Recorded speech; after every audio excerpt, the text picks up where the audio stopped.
بسم اللہ الرحمن الرحیم۔ 13ویں تراویح کا خلاصہ۔ 13ویں تراویح میں 16واں پارہ شروع ہو رہا ہے اور اس کی ابتدا میں اللہ رب العزت نے حضرت خضر علیہ السلام اور موسیٰ علیہ السلام کے مابین ہونے والا مکالمہ بیان فرمایا، اور پھر انہوں نے جو ایک جگہ پر جا کر بستی کے اندر جا کر کھانا طلب کیا اور کھانا نہیں دیا گیا، لیکن اس کے باوجود انہوں نے ایک دیوار قائم کی اور دیوار کو درست کر دیا۔ موسیٰ علیہ السلام نے منع فرمایا تو حضرت خضر علیہ السلام نے ان کو اپنے ساتھ چلنے سے منع فرما دیا، اور 3 کام جو کیے تھے اس کی وجہ بیان فرمائی کہ میں نے کشتی اس لیے توڑی تھی کہ ایک بادشاہ تھا جو غریبوں کی کشتیاں غصب کر لیتا تھا، البتہ جس کشتی میں عیب ہوتا اسے کچھ نہیں کہتا تھا،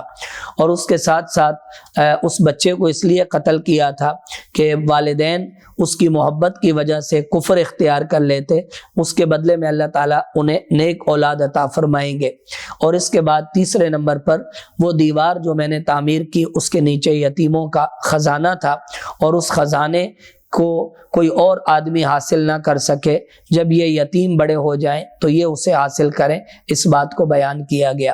آگے اللہ رب العزت نے ذوالقرنین کا واقعہ بیان فرمایا۔ یہ ایک بادشاہ صالح تھے، اللہ تعالیٰ نے انہیں پوری دنیا پر حکومت عطا فرمائی، مشرق اور مغرب کا انہوں نے سفر کیا۔ مغرب میں گئے، وہاں پر چند سرکش لوگ نظر آئے، انہیں عذاب دینے اور سزا دینے کا اعلان کیا، اور پھر مشرق کی طرف آئے، وہاں پر کچھ لوگوں سے ملاقات ہوئی جن کے پاس سر چھپانے کو کوئی جگہ نہیں تھی۔ پھر وہاں سے یہ 2 پہاڑوں کے بیچ میں پہنچے تو وہاں کچھ لوگوں نے یاجوج ماجوج نامی ایک قوم کی شکایت کی کہ وہ ہمیں نقصان پہنچاتے ہیں۔ حضرت ذوالقرنین نے ایک دیوار قائم کی اور یاجوج ماجوج کو قیامت کی نشانی قرار دیا۔ اس کے بعد اللہ تعالیٰ نے ان لوگوں کے اعمال ضائع ہونے اور غارت ہو جانے کا اعلان فرمایا کہ جو دنیا میں کفر اختیار کرتے ہیں ان کے اعمال ضائع ہو جائیں گے، قیامت کے دن ان کا کوئی وزن نہیں کیا جائے گا۔ پھر اللہ تعالیٰ نے اپنی حمد و ثنا اور اپنی توحید کو بیان فرمایا اور اپنی عبادت کرنے کی تلقین فرمائی۔ اس کے بعد آگے سورہ کہف کی ابتدا ہے۔ اس میں ابتدائی طور پر حضرت زکریا علیہ السلام کا اللہ تعالیٰ سے بیٹا طلب کرنا اور حضرت یحییٰ علیہ السلام کی صورت میں ایک پاکیزہ بیٹا عطا کیا جانا بیان کیا گیا، اور پھر اس کے بعد اللہ تعالیٰ نے حضرت مریم علیہ السلام کا واقعہ بیان فرمایا۔ انہی کے نام پر اس صورت کا نام سورہ مریم ہے۔ تو اس صورت کی ابتدا میں اللہ رب العزت نے زکریا علیہ السلام کا واقعہ بیان فرمایا، اور اس کے بعد حضرت مریم علیہ السلام کا واقعہ مذکور ہے۔ آپ ایک خلوت کے اندر گئیں اور وہاں پر حضرت جبرائیل علیہ السلام انسانی شکل میں آئے، عیسیٰ علیہ السلام کی بشارت دی۔ حضرت مریم علیہ السلام غمگین ہوئی کہ آج تک میری شادی نہیں ہوئی، کسی انسان نے مجھے چھوا نہیں، تو پھر میرا بیٹا کیسے ہوگا؟ حضرت جبرائیل علیہ السلام نے انہیں اللہ کی قدرت کی نشانی قرار دیا۔ پھر حضرت مریم علیہ السلام کو کھجوریں کھانے، پانی پینے کا حکم ہوا، اور پھر اپنی قوم کے پاس آنے کا حکم دیا گیا۔ جب وہ عیسیٰ علیہ السلام کو لے کر قوم کے پاس آئیں تو ان کی قوم نے الزام لگا دیا، جس پر حضرت عیسیٰ علیہ السلام نے اپنی والدہ کی پاک دامنی کی گواہی دی، اور اس کے ساتھ ساتھ اپنی قوم کو نماز، زکوٰۃ ادا کرنے اور کتاب کی اتباع کرنے کا حکم فرمایا۔ آخر میں اللہ رب العزت نے اللہ تعالیٰ کا بیٹا قرار دیے جانے کی نفی فرمائی، اور اس بات کا اعلان فرمایا کہ اللہ تعالیٰ کا کوئی بیٹا نہیں، حضرت عیسیٰ علیہ السلام حضرت مریم کے بیٹے ہیں۔ پھر اس کے بعد اگلے رکوع میں حضرت ابراہیم علیہ السلام کا اپنے والد گرامی کے ساتھ جو مکالمہ ہوا اور توحید کی دعوت دی گئی، معبودان باطلہ کا رد کیا گیا، اسے بیان کیا گیا۔ بالآخر آپ کو اپنا گھر چھوڑنا پڑا، اور پھر اللہ تعالیٰ نے آپ کو حضرت یعقوب علیہ السلام اور حضرت اسحاق علیہ السلام کی صورت میں اولاد عطا فرمائی، اس بات کو بیان کیا گیا۔ حضرت موسیٰ علیہ السلام کا واقعہ، حضرت ہارون علیہ السلام، اسماعیل، ادریس اور دیگر انبیاء علیہ السلام کا واقعہ بیان کیا گیا، اور ان کی عظمت اور بلندی کو اجاگر کیا گیا۔ اگلے رکوع میں ان لوگوں کی مذمت بیان کی گئی جو اپنی خواہشات کی اتباع کرتے ہیں اور نمازوں کو ضائع کر دیتے ہیں۔ پھر جنتیوں کو ملنے والی نعمتیں بیان کی گئیں، انسان کی تخلیق بیان کی گئی، اور پھر قیامت کے دن ہر انسان کو پل صراط سے کیسے گزرنا ہے اور اللہ تعالیٰ کیسے نیک لوگوں کو نجات عطا فرمائیں گے، اسے بیان کیا گیا۔ اور اس کے بعد اللہ رب العزت نے اپنی توحید بیان فرمائی اور معبودان باطلہ کا رد فرمایا۔ آخری رکوع میں اللہ تعالیٰ نے نیک اور برے لوگوں کا انجام بیان فرمایا کہ کل قیامت کے دن کیسے وہ آئیں گے اور انہیں کیسے جمع کیا جائے گا۔ پھر ان لوگوں کی مذمت کہ جو اللہ تعالیٰ کا بیٹا قرار دیتے ہیں، ان کی مذمت بیان کی گئی، اور تقوی والوں کے لیے انعام اور قرآن کریم کی عظمت کو اجاگر کیا گیا۔ اس کے بعد آگے سورہ طٰہٰ کی ابتدا ہے۔ اس کی ابتدا میں اللہ رب العزت نے قرآن کریم کی عظمت بیان فرمائی، اپنی چند عظیم صفات کو بیان فرمایا، اور اس کے ساتھ حضرت موسیٰ علیہ السلام کے واقعہ کی ابتدا فرمائی۔ حضرت موسیٰ علیہ السلام کو نبوت عطا کی گئی، آپ کے ہاتھ میں جو عصا تھا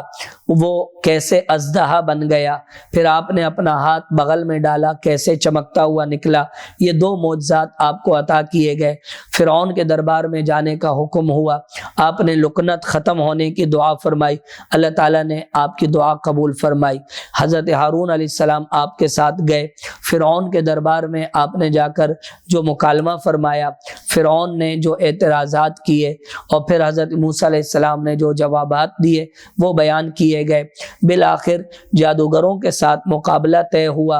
اور پھر جادوگروں کے ساتھ جو مقابلہ ہوا، اللہ تعالیٰ نے موسیٰ علیہ السلام کو بلندی عطا فرمائی، اور اس کے مقابلے میں جادو کو اللہ تعالیٰ نے غارت فرما دیا اور پستی عطا فرمائی، اسے بیان کیا گیا۔ پھر بالآخر جادوگروں کا مسلمان ہو جانا اور ان کی چند عظیم باتیں قرآن کریم نے نقل فرمائی۔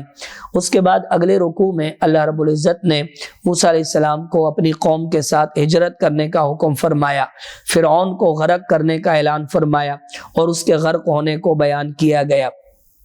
موسیٰ علیہ السلام اللہ تعالیٰ کی بارگاہ میں کوہ طور پر کیسے پہنچے اور پھر وہاں سے کیا ہدایات ملی، اسے بیان کیا گیا۔ پیچھے قوم کو سامری نامی ایک شخص نے کیسے گمراہ کر دیا اور ایک بچڑا بنا کر اس کی پوجا کرنے پر لگا دیا۔ حضرت ہارون علیہ السلام نے منع فرمایا، اس کے باوجود انہوں نے انکار کر دیا، اور موسیٰ علیہ السلام جب واپس تشریف لائے تو سامری کو جو آپ نے بددعا دی اور اس کے ساتھ جو مکالمہ ہوا اسے بیان کیا گیا۔ پھر اللہ تعالیٰ نے قیامت کے احوال بیان فرمائے، اپنی چند عظیم صفات بیان فرمائی، اپنی قدرت عظمت کو بلند فرمایا، اور اس کے ساتھ قرآن کریم کی عظمت کو اجاگر کیا گیا۔ آخر میں حضرت آدم علیہ السلام اور حضرت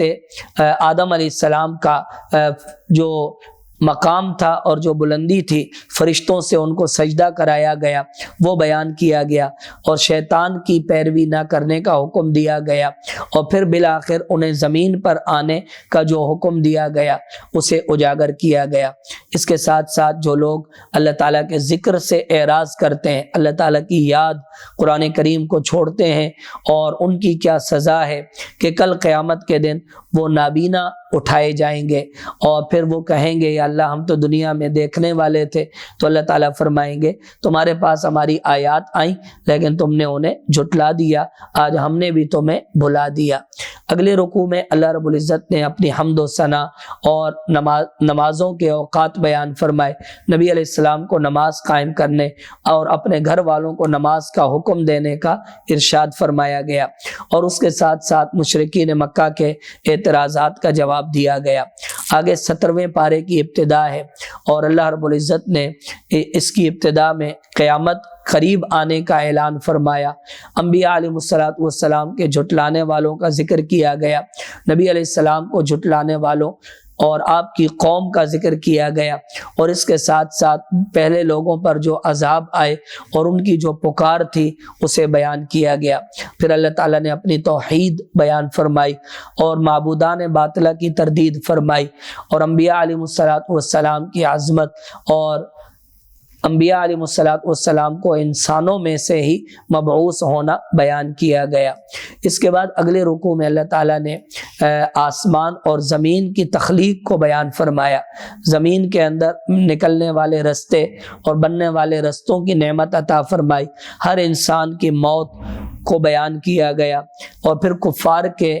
اعتراضات اور کفار کی طرف سے جو دین کا مذاق اڑایا جاتا ہے اسے بیان کیا گیا۔ پھر اگلے رکوع میں اللہ رب العزت نے اپنی چند قدرت کی عظیم نشانیاں بیان فرمائی اور اپنی الوہیت کو بیان فرمایا، اور قیامت کے دن اعمال کا وزن کیا جائے گا، اس بات کو اجاگر کیا گیا۔ وآخر دعوانا ان الحمد للہ رب العالمین۔